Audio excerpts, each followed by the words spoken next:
মই মোৰ ফ্ৰেণ্ড চাৰ্কেলকেইটাক এটা কথা কওঁ, ৰাতিপুৱা ছেট ভিডিঅ' কিয় লগোৱা কচোন? আৰে এইটো লগাই কেনে কি পাবা কচোন? তোমাৰ বয়ফ্ৰেণ্ডটো না কিবা বুজি পায় না, যিয়ে যাক তুমি ভাল পাইছা তোমাৰ ছোৱালীজন না তোমাৰ গাৰ্লফ্ৰেণ্ডজন বুজি পায় কচোন? এনেকৈ ছেট ভিডিঅ' লগাই কিনে তুমি কি পাই আছা ৰাতিপুৱা? যেতিয়া তুমি ভাল হৈ যোৱা তেতিয়াতো আকৌ পুৰা লিপচিং কিবা এটা ধুনীয়াকৈ লগাই দিয়া। আৰে যেতিয়া আকৌ ব্ৰেকআপ হয়, যেতিয়া কাজিয়া হয়, তেতিয়া আকৌ বেয়া ছেট ভিডিঅ' লগোৱা। যেতিয়া হেপী ফিল থাকা তেতিয়া আকৌ ভালকৈ ধুনীয়াকৈ ভিডিঅ' লগোৱা। বুজি নাপাই আছোঁ মই।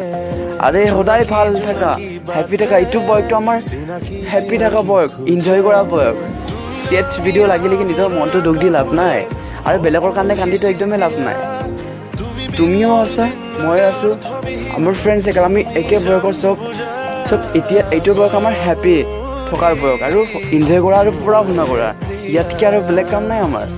সেই প্ৰেমৰ টেনশ্যন লৈ কেনে আমি ইমান বয়সৰ নহয়, 25, 23 এনেকুৱা বয়সৰ নহয় যে আমাৰ এইটো বয়স আমাৰ বিয়া কৰাৰ বয়স যে আমি লাভত আমি মগ্ন হৈ যাম আৰু বাছ প্ৰেমৰ কাৰণে একেবাৰে পগলা।